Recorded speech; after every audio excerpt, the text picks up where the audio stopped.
Hello, everyone, and welcome to Raven Invest. I'm Sean, aka Raven, and today I'm going to give everyone a sneak peek of a tool I built that helps me manage my COMC investments. So come and join me as I walk through the tool.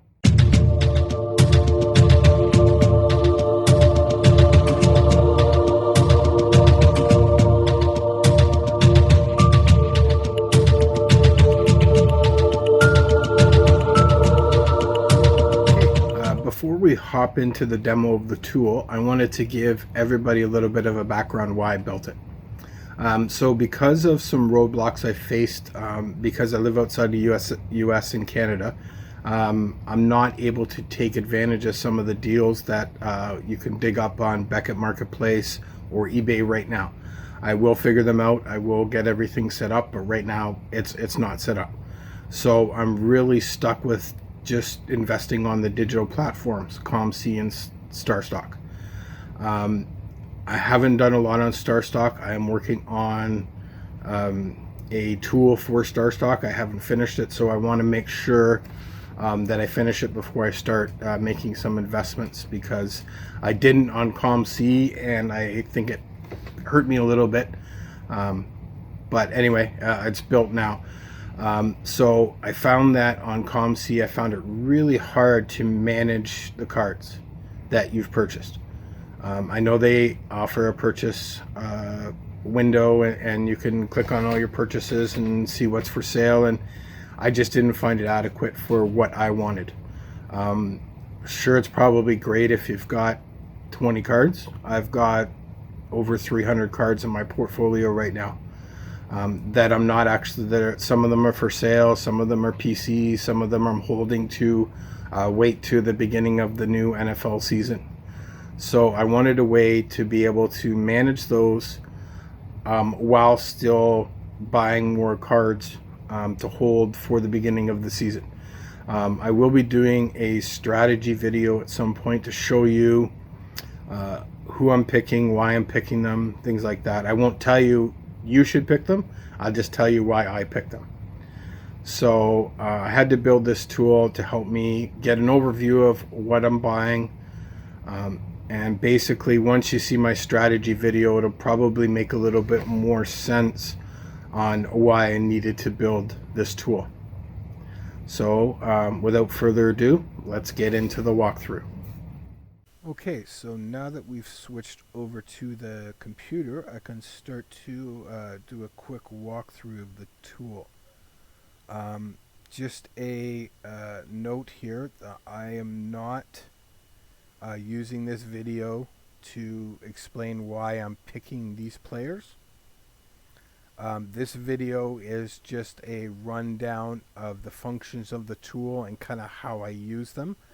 I will be going through my strategy in another video, explaining why I've picked these players, what I think's going to happen, basically what's going through my head of why I'm picking these guys. But not in this video. This video is just strictly about the functionality of the sheet.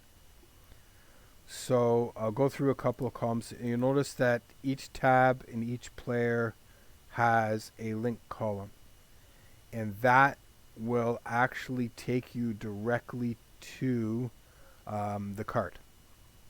So if we click on here, as you can see I already had it open. This takes me right to this Miles Sanders card, so I can do what I want with it. If I want to buy it, I want to make an offer, whatever the case may be. I just liked having a quick link to, I didn't have to open up the browser. I didn't have to, the odd time I may have to log in before it goes to the card, but I've got it pre-programmed so it just automatically logs in for me. No problem. So each one of these tabs has a link for the card. So no matter what tab I'm on, I can click on that link and it'll take me directly to the tab. This is pretty straightforward. This is how many I own. This is how much I've paid for the total. This is the cost per card. And these two columns are just kind of glance at information. I put some color into them. to kind of highlight any outliers. So this is the price of if I sold each one of these cards for 2 times what I paid for it. And this is if I sold it for 5 times what I paid for it. If these are highlighted green, that means that that number is lower than the highest sale that's been on COMC. Now, I know sometimes, and I've seen a lot of cases where the highest sale doesn't seem to add up. Why, it doesn't match the player or the other players that are of equal stature at the same position and things like that. So it's just a guideline. It's not a set in stone rule. It just gives me peace of mind a little bit, I guess, that if I can sell this card for 5 times the value and it's still lower than the highest sale, then it kind of gives me an idea that I'm getting an okay value anyway. Now, the actual cost per column highlights green when this amount is lower than the current price. So this is another little, okay, so I paid $1.33 for each of these for 10 CD Lamb cards. And it's that $1.33 is now currently lower than the current price. Again, it's just quick glance information. Now, when I first made this spreadsheet, I was kind of actually updating these as I would purchase one. I would, add the total in myself. Created a whole bunch of typos, things like that. I missed a couple of cards, so I it said I only own 5 here, for example, but I actually own 7. So what I did was I fixed that up, and I went over and I created a purchase tab.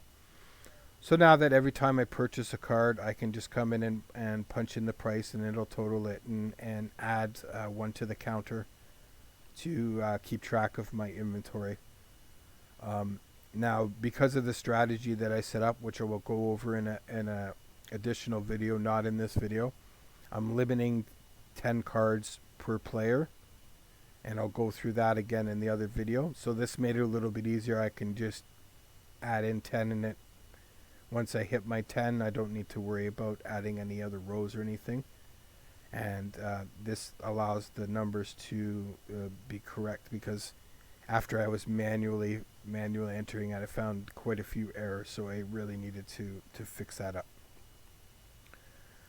Okay, so that's pretty much it for the inventory tab, and as you can see, I've started to add in the parallels. I've bought a few canvas cards. I haven't bought any the press proof blue, red, or yellow yet, and I probably won't. I don't know. I'll have to see what the prices are. But I've seen a few really, really good deals I felt on the canvas versions of these cards, so I went ahead and picked them up. And as you can see, I haven't really got everything set up the same way I have for the Don Russ, but I've got it set up enough that it'll identify when there's a canvas that's at a good deal. So other than the inventory tab, the buy tab is probably the tab I spend the most time on. And this is where I go in and look for all my deals. I don't know why that's showing up all of a sudden.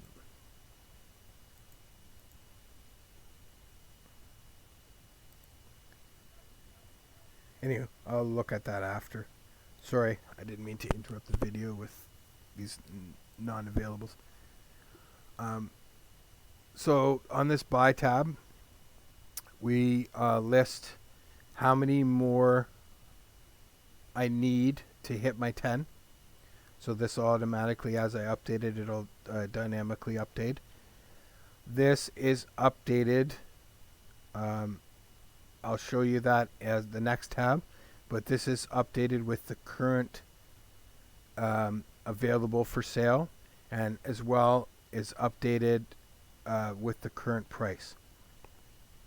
I will show you how I get the current prices loaded in for the cards, and I don't do each one manually because that would take forever, so I was able to do it somewhat automated. It's still a manual process, but only really takes me a couple minutes to do.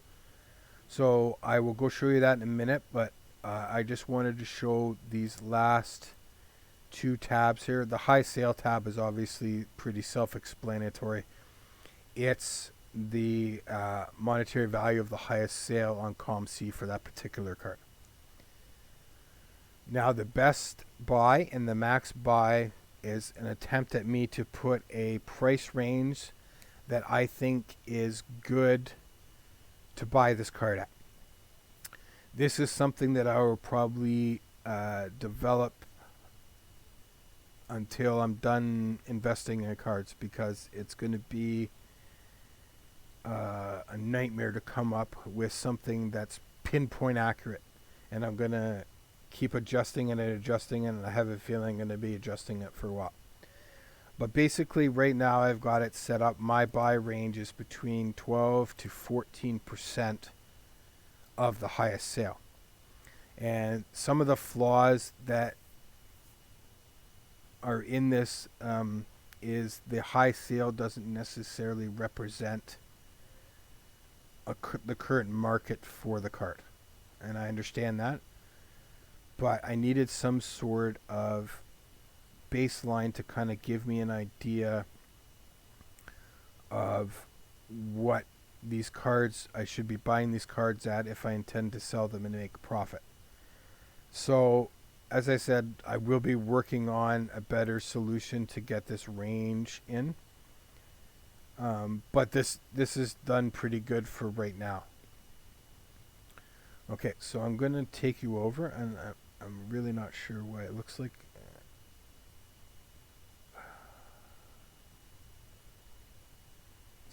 Anyway, I don't want to get into it right now. So this is the tab that I created to pick up all my current prices. So I'm managing about, like, I think 40 different cards right now from this particular set, and I didn't want to have to update the prices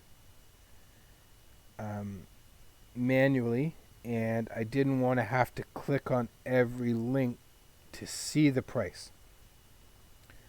So the way I got around that was I created, using the filters on COMC, whittled down to only show me the base Donruss rookies for each year, 2020, 19, 2018, 2017. And then I was able to put them in a text format on the page, and basically just copy and paste them into this Excel spreadsheet, massage the data a little bit, and I'm able to get my spreadsheet populated with the current available for sale and what the current price is. And it really is, it might seem to be a long process, but it really only takes me a couple of minutes. So every time that I looking to buy cards, or I'm opening a COMC to check on what's going on with my cards, I go to this tab first, and I just click on the link here, and it automatically, as you can see, I've got a couple open here already. Takes me right to the tab. I just copy and paste special. Just paste the unformatted text in there, and voila, I've now got the updated prices.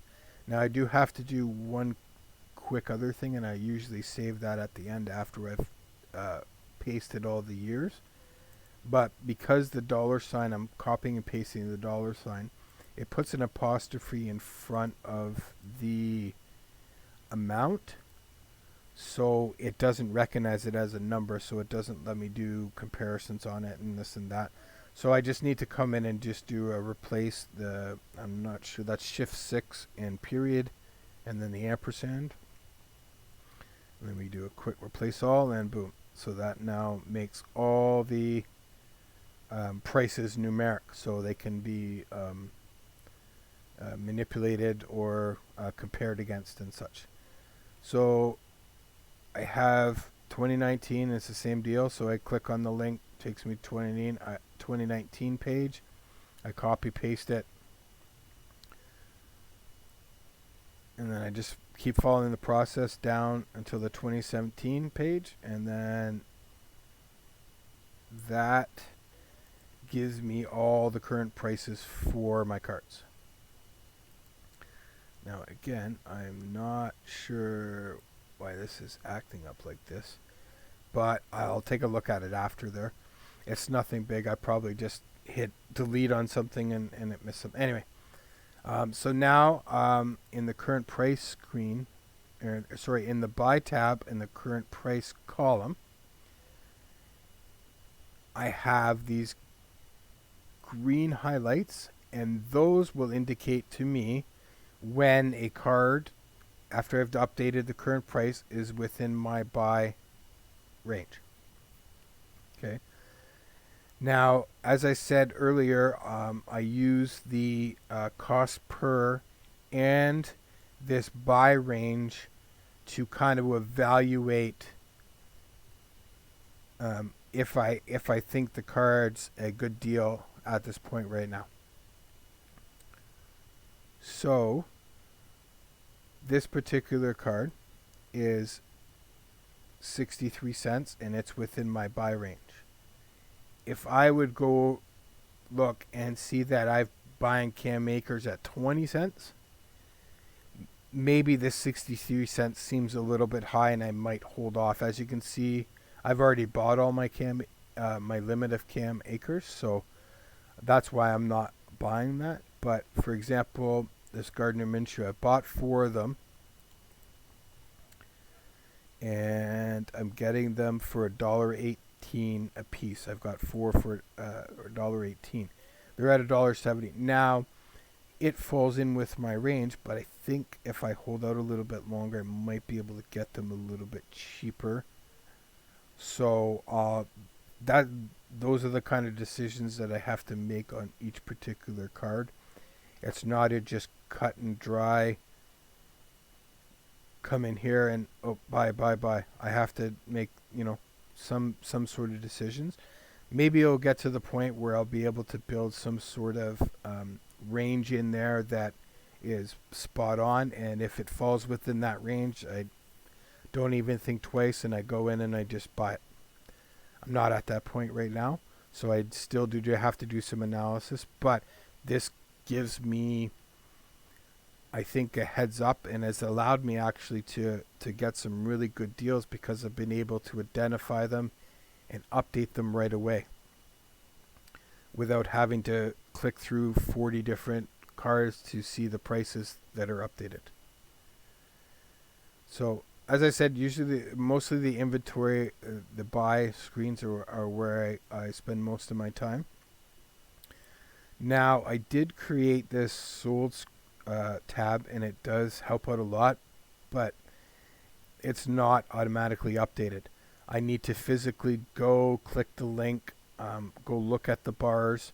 Now, I've done all these ones already, so really I only need to add to this one if there's any more sales, so I don't need to update them all.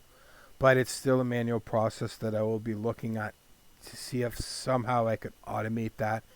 I can directly pull the information off the website and populate it in here. But as of right now, so this one doesn't get as updated as much as possible. It gets updated when I happen to click on the card, go to the and it, when I'm investigating whether I want to buy the card, that's when I kind of update them. So if a card's been out of my price range, like this Justin Herbert has been out of my price range, so that's probably not been updated very much as compared to another guy where, say J.K. Dobbins, where I've been buying him, and he's probably got more of an updated last sale quarter. So I do have a couple other tabs. I don't really use them a lot. I did build them. This is basically this peels the current price in for both the canvas and the base, and then lets me know what the canvas is selling for above the base. So for example, this one, the canvas is selling 270% more than the base version. And as you can see, some of them, I don't know if there's any now. There was at some point, there was some of them, like this one here. Devin Duvernay is selling for 21 cents for a canvas and 29 cents for the base. So, this kind of tab allows me to kind of pick those deals out. But I've also learned over doing this for the last little bit that when I look at this one, I kind of always come over and have a peek at this one and see if it's, what's going on with here. So I guess one last page. I haven't really done much with this. I just kind of created it. And this will be more something I'll look in the, as training camp starts, as the hype for the new season builds up. These are my min, my ideal, and my must sell. So, and these again are not set in stone. I may adjust the percentages that I'm using here, but basically this is all information that I've copied over from the other tabs. This is what I would need to sell the card, the minimum I would need to sell the card to not lose any money to get out of the card if I wanted to, if I needed to. Some of the cards, now because I didn't pay exactly 72 cents for some of the cards I may lose some money on, and some of the cards I may make some money on. But in the end, for that particular card, for that player, if I sell it for 76 cents, I will break even on that card, and that's including the COMC fee. The ideal sale is, I would be happy if I'm able to get this sale. I wouldn't be in a rush to get this amount, and I wouldn't be writing anybody home about it, but I would be happy if I got that. And then again, this is the five times the value of the card at the cost I'm paying it. And I know I labeled this must sell. This is definitely not must sell. I will again be adjusting these figures as I go, but this is kind of just to give me an idea again of what I'm looking at when I want to sell these cards. But as I said, right now I'm only looking at moving most of these at right before the season, right at the early season, and depending what the market is, maybe waiting until just before the playoffs, when some of these guys are having, ending off a good season or something like that. Anyway, that I'm not really what I'm what I was getting into in this video was just as I said, a basic rundown of the different functions that this spreadsheet provide me and how it helps me manage and basically really helps me with my day-to-day stuff on COMC. Well, I hope everyone enjoyed the walkthrough of my tool.